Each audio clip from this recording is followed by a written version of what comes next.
Les brasseries artisanales sont en pleine expansion. En Île-de-France, il en existe plus de 90 et le syndicat des brasseurs de France s'attelle à développer le tourisme brassicole avec la création d'un site internet sur lequel on retrouve une carte interactive des brasseries. Alors j'ai cherché et comptabilisé une douzaine de brasseries dans les Yvelines. De quoi se faire un vrai circuit. Partons à la découverte du département à travers ces artisans de la transformation du houblon.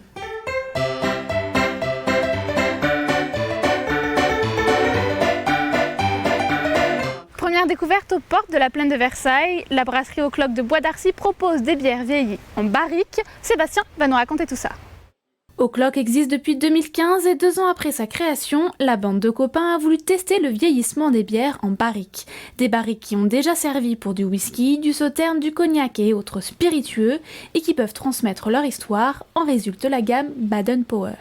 Nous, ce qui nous plaît énormément là-dedans, c'est cette espèce d'effet surprise. C'est dès le jour de la livraison, et même le jour de la commande, c'est-à-dire qu'on va appeler la tonnellerie, on leur dit qu'est-ce que vous avez de dispo en ce moment, ils nous envoient une liste, et puis on va choisir un peu au hasard parfois ce qu'ils ont.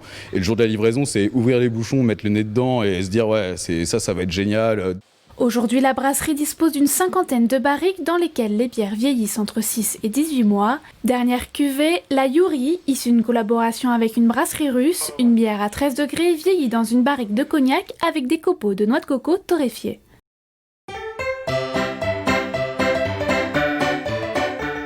Pour notre arrêt en Vallée de Chevreuse, nous sommes plus précisément au Perret en Yvelines pour découvrir la brasserie de la Vallée de Chevreuse. Elle compte une gamme d'une douzaine de bières et parmi elles, des bières bio.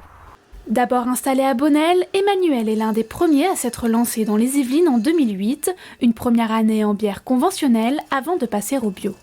Je me suis laissé convaincre par un copain tout simplement qui pour lui, toute sa démarche vers le bio était tournée vers les générations futures. Alors on en pense qu'on en veut mais c'était sa démarche. Et peu après cette discussion, il a eu des jumeaux. Et donc ça m'a un petit peu fait réfléchir et après j'ai converti la bière en bio. La Vol Céleste a ses consommateurs réguliers. La brasserie a déménagé de Bonnel au Perret en Yvelines il y a 2 ans pour s'agrandir.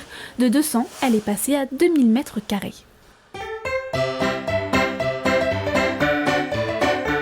Très réactifs chez Toussaint, ils ont su trouver la solution pour ne pas perdre le stock des fûts destinés aux bars. La brasserie prépare dès janvier-février ses stocks pour l'été.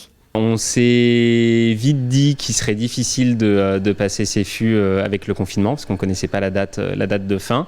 Et du coup est venue l'idée de ces petits fûts qui nous permettaient de transvaser les fûts de bar en fûts de 5 litres utilisables par le grand public. Ces petits fûts connaissent un tel succès qu'ils vont rester parmi les produits proposés. Brasserie Toussaint a été créée en 2016 dans un esprit familial. Avant d'avoir sa ligne d'embouteillage, ce sont les propres parents de Clément qui s'en chargeaient à la main. Aujourd'hui, ces bières ont même une place de choix dans la cave spécialisée en vin naturel de son grand frère. Notre parcours de bière tourisme dans les Yvelines s'achève ici. Alors bien sûr, tout ceci est à consommer avec modération, mais on ne peut pas s'empêcher de terminer tout ça avec une petite dégustation.